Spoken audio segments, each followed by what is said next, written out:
Professor Levinson, thank you so very much for joining our interview series. Let me start right away with the first question.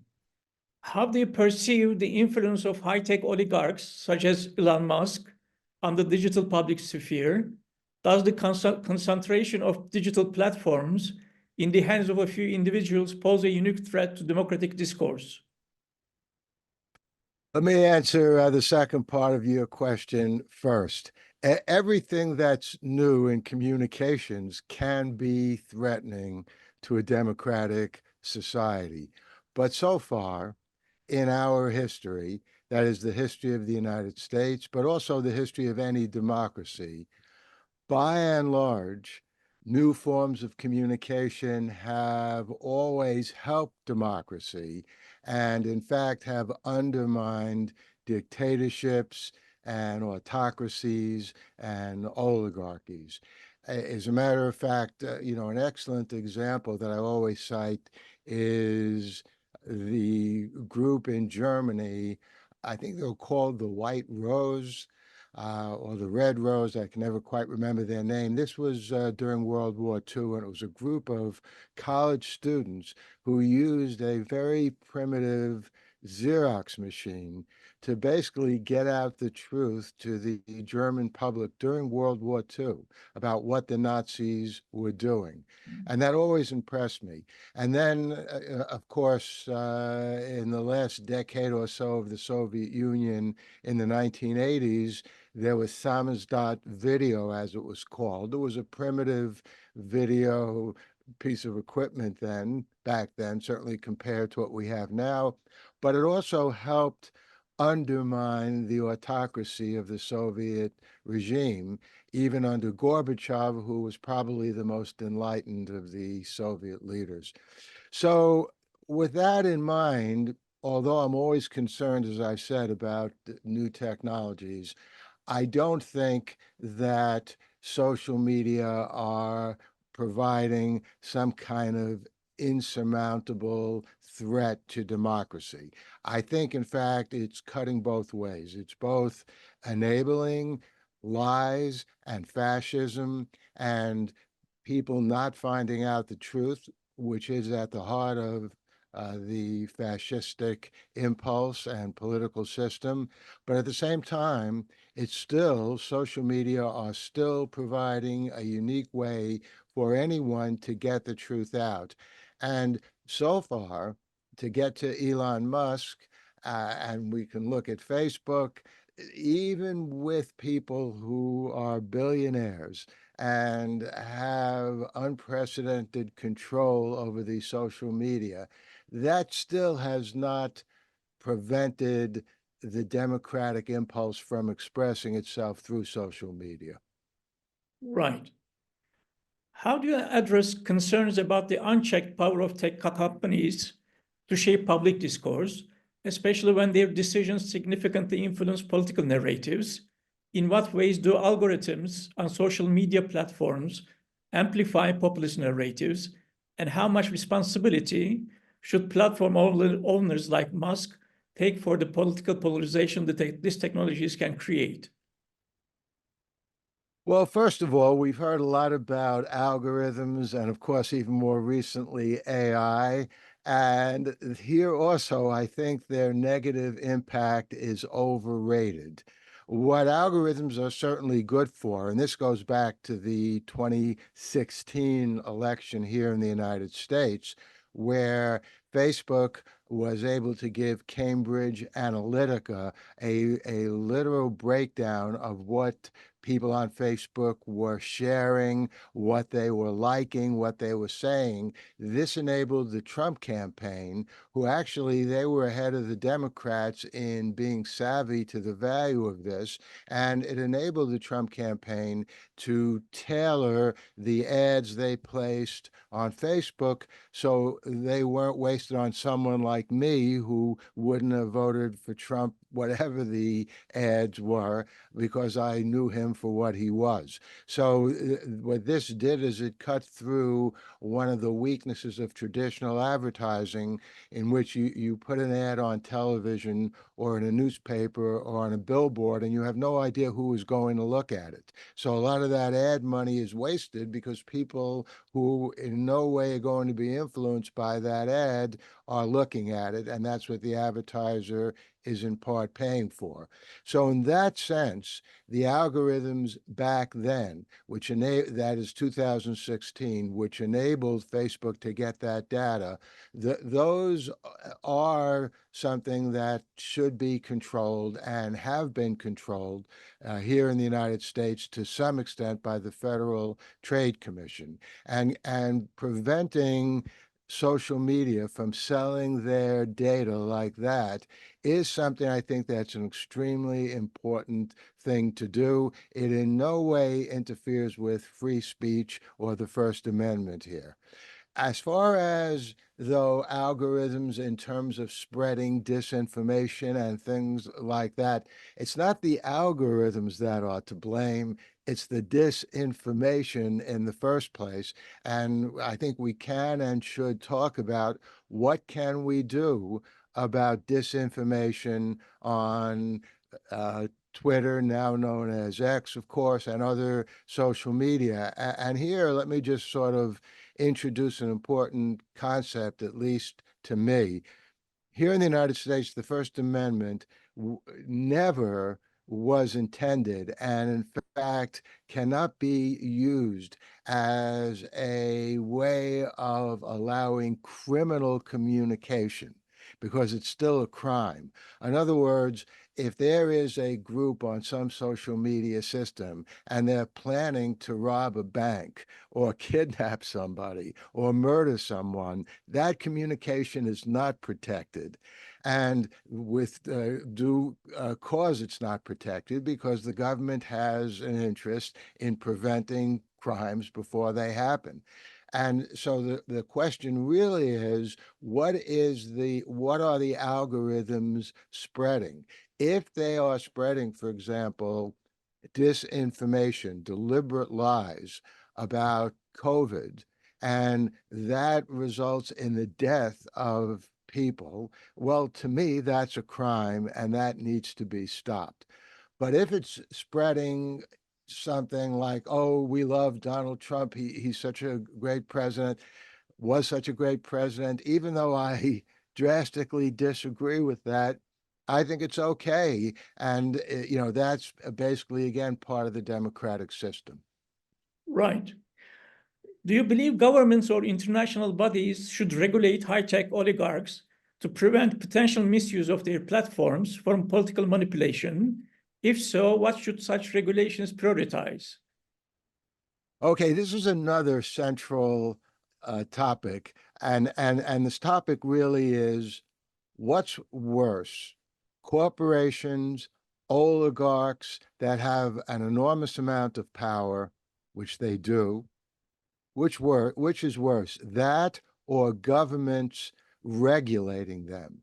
Now, the reason why I put the question that way is that Trump has already said many, many times that when he comes back into office, he's going to get after all of these cable media and broadcast media and social media that, in his warped view, are spreading lies about him. And of course, for Trump, anyone who criticizes him is delivering fake news and is lying. He's trying to turn the tables.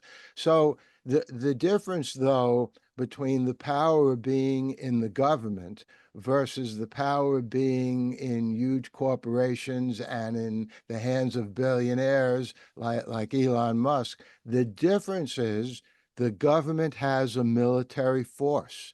And that is ultimately, in my view, the most significant danger to democratic systems. And Trump has also already talked about using the National Guard to break up protests, to do all kinds of things that are significant steps on the road to a fascistic state right here in the United States. So, although I don't like billionaires having all that power, what I like even less and what I'm more worried about is the government basically having the power to stop communications, to prevent people from giving their ideas, whether they are ideas I agree with or not, out into the world, out into the public sphere, so other people can read and comment on them. Once the government gets into the business of regulating that, it's a very, very short step to punishing people, to arresting people, to throwing them in jail, which is exactly what the Nazis did in the 1930s. Digital technologies have been tools for both democratic and populist movements. In your opinion, how can society harness these technologies to strengthen democratic values while mitigating their misuse by authoritarian populist leaders?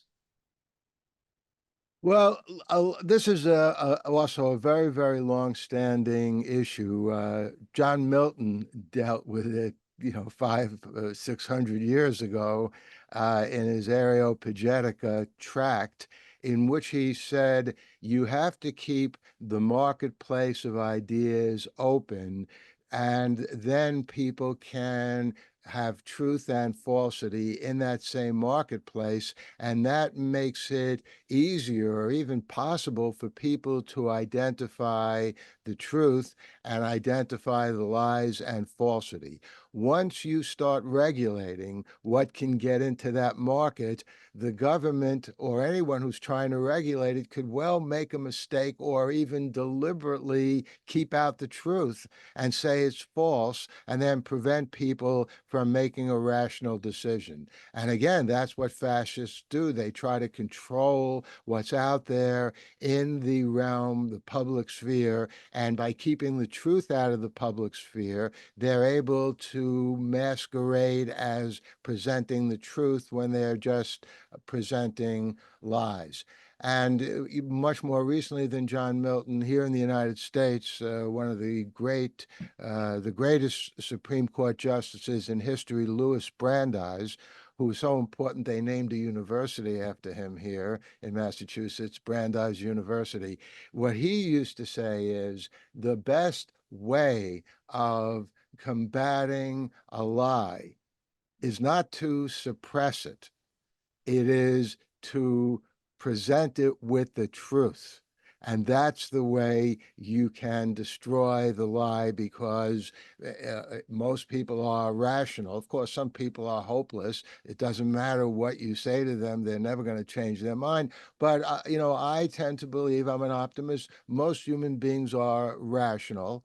And so like John Milton and Louis Brandeis, I think the best thing to do is to be as open as possible in the marketplace of ideas so that the truth can be seen and shine a light on the lies. With Elon Musk's vision of Twitter as a public square, open to all opinions, how should social media platforms navigate the tension between upholding free speech and preventing the spread of harmful disinformation? How should actors like Musk balance their personal ideologies with their ethical responsibilities toward maintaining a fair and inclusive digital space? Well, again, the first question, I think, it has to be answered by what I said before about, is the communication a criminal activity? Are lives put in jeopardy because of a criminal communication? Yes, sometimes they are. And if they are, then that communication should not be allowed on any system. The question, though, always is, what is a criminal communication? So to get back again to Trump and the attack on the American Capitol, on Congress, which, as we all know, he launched after he lost the election. He lost the election conducted in 2020, and this happened, of course, in January 2021. And in fact, Trump has been indicted in several cases for criminal activity for inciting that attack on the Capitol. Now, Trump maintains his innocence. Unfortunately, one of the tragic results of the election is that Trump, as president, will probably be able to make sure that none of those cases proceed, which is very unfortunate. But the reason why I'm mentioning them is, to me, it was crystal clear that that attack on the Capitol was a criminal activity. These people weren't patriots. They were basically, the part of the population that thinks that because they didn't like the result of a democratically conducted election, they can go in and actually, in some cases, kill, hang the vice president because they didn't agree with the vice president allowing the certification of the electoral votes to happen then. So to some extent, we first have to agree on what's a crime and what isn't a crime. And once we agree that such and such is a crime, or for example, deliberately lying in a pandemic that's already killing millions of people, deliberately lying and deceiving the public that such and such is a cure when it isn't. Those kinds of things, I think, qualify as criminal activity. And I do think then, therefore, people like Elon Musk have an obligation to keep those things off of his system. And if he doesn't, I think the government in those cases has an obligation to stop those things from being communicated. So we can talk about to what extent Elon Musk is an absolutist about free speech. We can talk about to what extent I'm an absolutist about free speech. I have a very, very clear line that I don't go beyond as far as being an absolutist. And that again is speech that leads to criminal activity, speech that jeopardizes human life. It's not too difficult to see what kind of speech, what kind of communications online do that. And to the extent that Elon Musk has not taken those things off his system, I think he is culpable. And I think the government, it's not going to be Trump, of course, because now the two of them are buddies, but I think the government does have an obligation to talk to him and get him to be more responsible. You argue that it's concerning that tech executives can exercise so much power over who can use their platforms, but the alternative, government intervention, could be much worse. You argued this before Elon Musk was appointed to a significant post in the second Trump administration. Do you still think the same? Yes, because as I said, the government has the military power. As bad as corporations can be, as dangerous as it is for the richest person in the world to have so much power that he can pretty much do whatever he wants. And if he winds up losing millions of dollars as a result of it, he's still going to be the richest man in the world. So, as dangerous as those things are, and I recognize those dangers, it is far more dangerous to have the government involved in communication. I'll give you just one other example about that. A relatively minor example, but it's an important example. I'm sure some people remember the Falklands War, as it's called. This is basically Argentina in the 1980s, understandably wants the United Kingdom to get off that island, that's off their coast, that is the coast of Argentina, that England somehow took over during the colonial age. So, the United States, North America and South America basically threw those colonial powers, out of this hemisphere a long time ago. So what was the UK still doing hanging on to these islands? And so the Argentinians said, we want those islands back. Margaret Thatcher was, of course, prime minister then. She was tough. She was at least wanted the image of being, a tough person in charge of the country. And she said, no, we're not going to give you the islands back. And so a war took place. And The reason that I'm mentioning this, the BBC, the British Broadcasting Company, which, unlike media systems in the United States, are not independent of the government, the BBC is part of the British government. And so they were obviously broadcasting and reporting on what was going on in the Falklands War.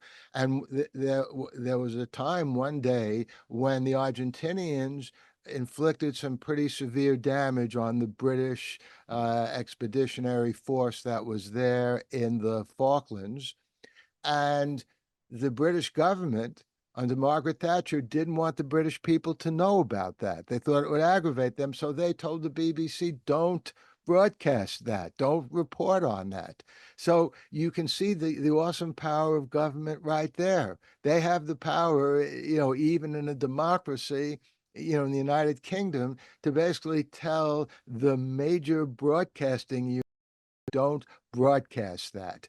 And this is what I'm concerned about here in America and in all of these Western countries in which fascism, in one way or another, has been in the ascendancy, getting into positions of power which can jeopardize democracies, even if they're hundreds of years old. You declare that you're a First Amendment radical, i.e., a staunch supporter of the First Amendment, which says Congress shall make no laws abridging the free speech. Yet, you have supported Twitter's ban on Donald Trump. Don't you think there is a contradiction between two positions taken by you?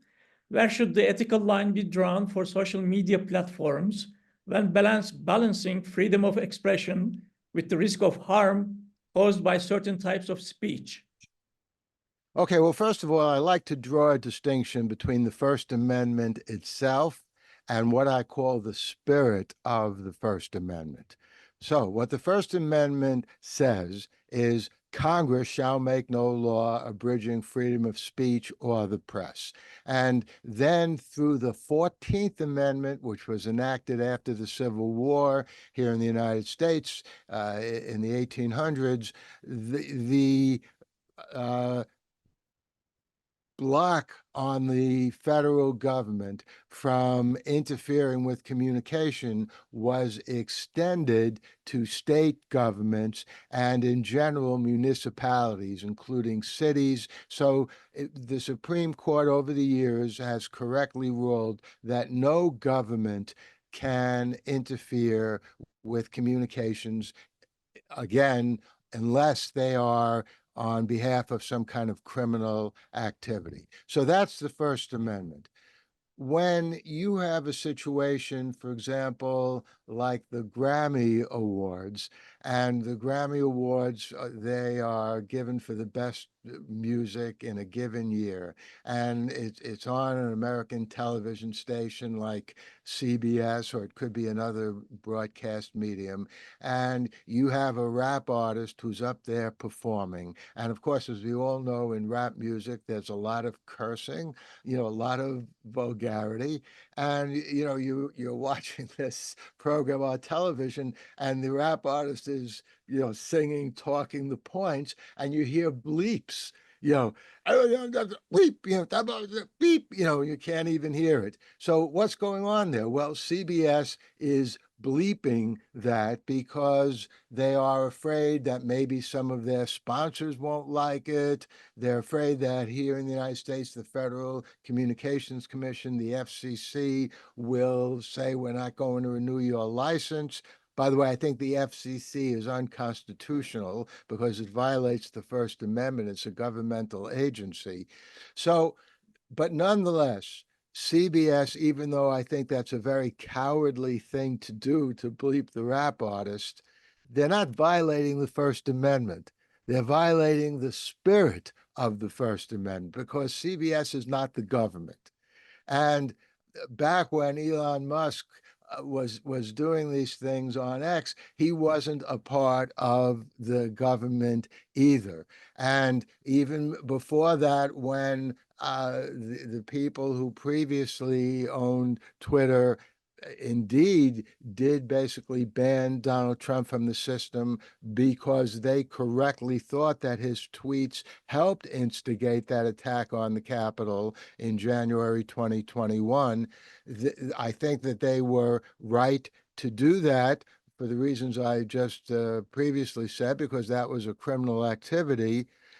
And but even then, it was not the government who was doing it. It was something outside of the government, in that case, a social media system. So they violated the spirit of the First Amendment. So in general, my position is the spirit of the First Amendment should be respected, because censorship in general is not a good thing.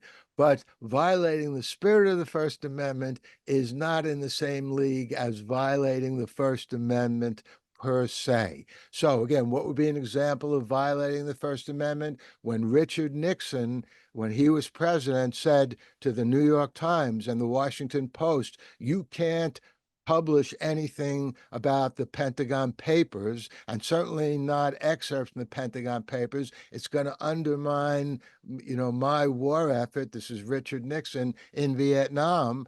Our Supreme Court correctly found that that would have been a violation of the First Amendment. And so they voted against what Richard Nixon wanted and said no to Nixon. You as president cannot put a limit on what newspapers can publish. So there you have what I think is a classical and correct application of the First Amendment. You suggest that market forces can effectively counterbalance the dominance of tech giants, as seen with Microsoft's decline in influence. Do you believe similar market corrections are plausible for the current tech behemoths like Twitter or Amazon, given their role as gatekeepers of global communication? Yes, I do. And let's go back to what I was saying about Microsoft. This happened in the 1990s when Microsoft was in the ascendancy, when Bill Gates was probably the richest man in the world. And there was a lot of talk, we have to break Microsoft up. It has a monopoly on this. It has too big a market share. This is not good for the health, the intellectual health, the economic health of the country. And even back then, I said, take it easy. The market will regulate it. Don't jump so quickly to break up this system, the Microsoft corporate system. Basically, you're reacting to something that's just happened in the last year or two. Let's see what happens. And sure enough, by the end of the 1990s, as we got into the 21st century, Microsoft had declined in power already, and there were new behemoths like Amazon, which was just beginning to grow, et cetera, et cetera. So I, again, am more concerned about the government regulating any communication system than I am about the system doing damage. And if you think again about Donald Trump, who's going to be in the White House again, and you can see already some of the bizarre people, and that's a kind word, that he is saying he's going to appoint to important positions in his cabinet and in his new administration. The last thing I want to see, for example, here in the United States, MSNBC is an important progressive voice in cable television. The last thing I want to see is somehow they go after NBC and MSNBC and say, well, they have too much power. We have to break up this system. That is, I think, more of a danger to democracy than letting these corporate systems continue. And so, again, I'm not saying I'm happy about the power that Elon Musk has. And I do want to say here, in case it hasn't been clear, but as I just mentioned, the people who Trump has appointed or saying he wants to appoint to various systems, as I'm sure the he knows, Trump has said that he's going to put Elon Musk in charge of some new government agency that's going to try to make the government more efficient. So I'm in favor of making the government more efficient. What I'm not in favor of, though, is having the person who owns X, formerly Twitter, also be a member, a high and important member, a powerful member of the government, because that's the government then controlling that. So, in terms of Elon Musk, as I said, I'm not concerned about most of the things that he's done so far. I am very concerned about him being both a member of the new administration and still having that powerful position. And if he were a true believer in freedom of speech, he would either divest himself of X or refuse to take that post in the government. But I think we both know he's going to do neither.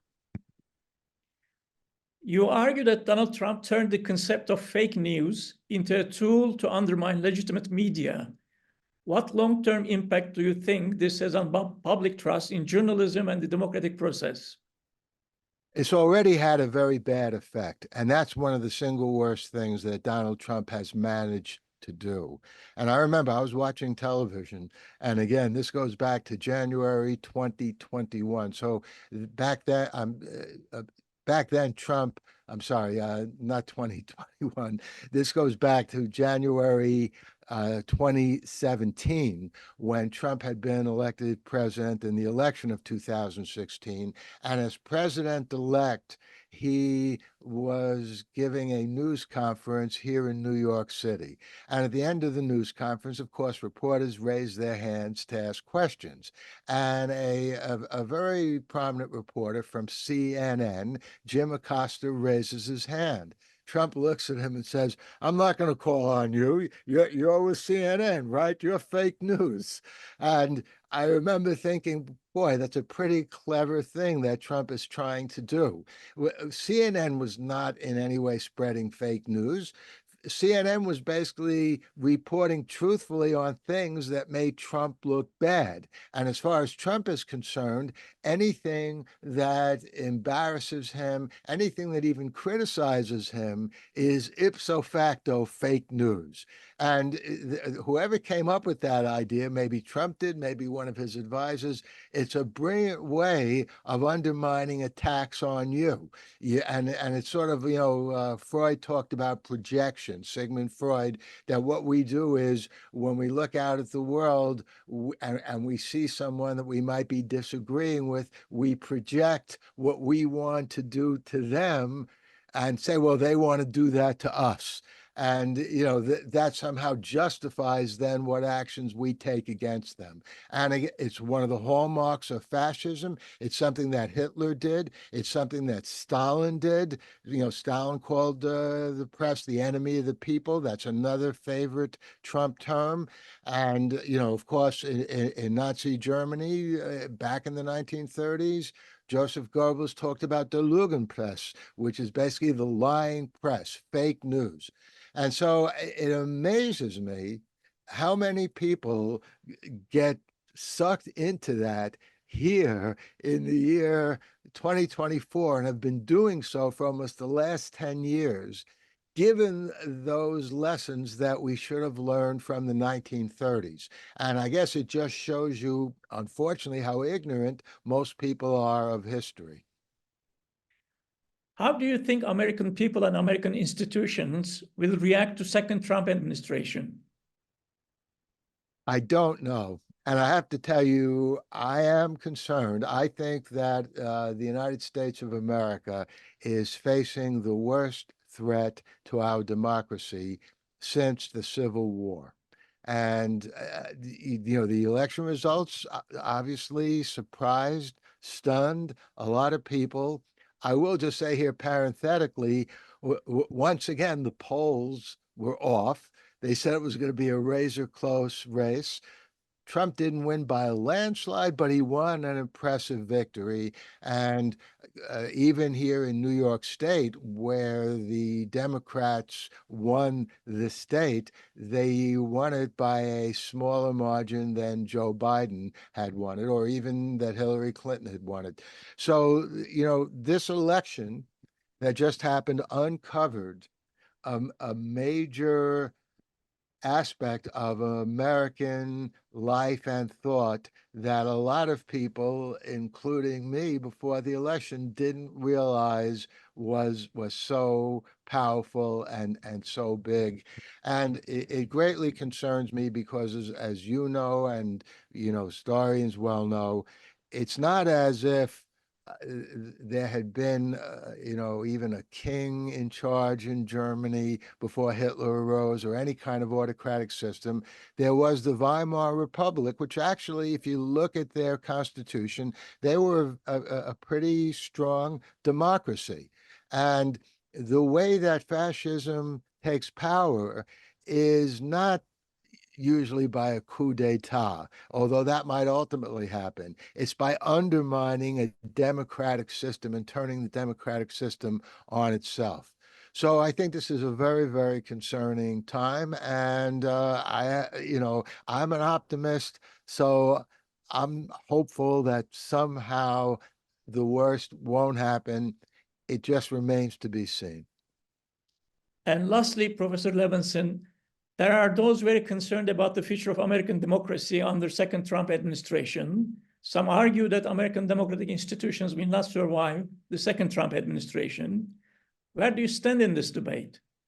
Well, as I just said, I'm very worried. I think that in Trump's first administration, a lot of the people that he appointed were under the mistaken notion that, okay, Trump might be a little crazy, but we'll keep him in check. And, we know what's good and right. And basically, Trump's response to that was to fire anyone who disagreed with him. So he fired James Comey, the FBI director. He fired Rex Tillerson, his Secretary of State.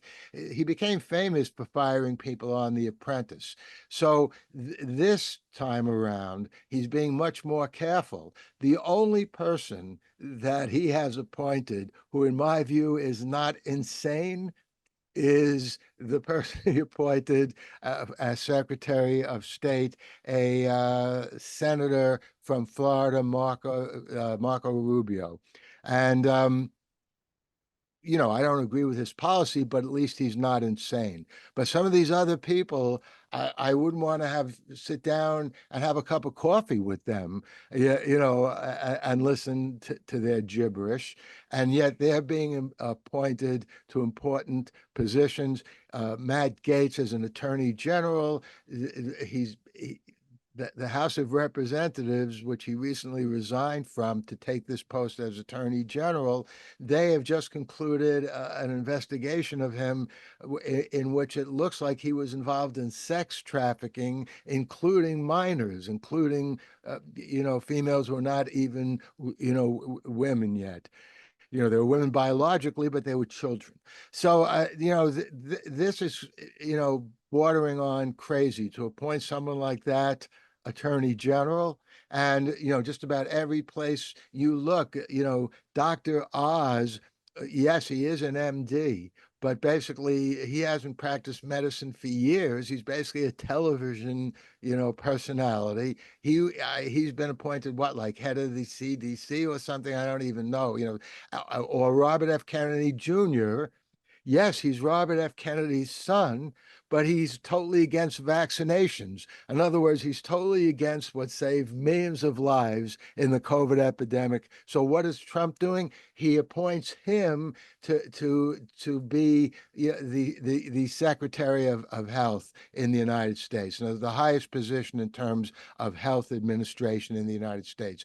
And it just goes on and on and on. So I'm very, very concerned. I'm hoping that maybe the Senate, which is pretty much split 50-50 between Democrats and Republicans, maybe they'll reject some of those people who've been nominated and not allow them to move in those positions of power. But we'll just have to see what happens. At this point, I don't have a crystal ball anyway. But if I did, I would see nothing but clouds and stormy weather ahead, and I can't see through that. Professor Levinson, thank you very much for your time. It was wonderful talking to you. I appreciate it. My pleasure.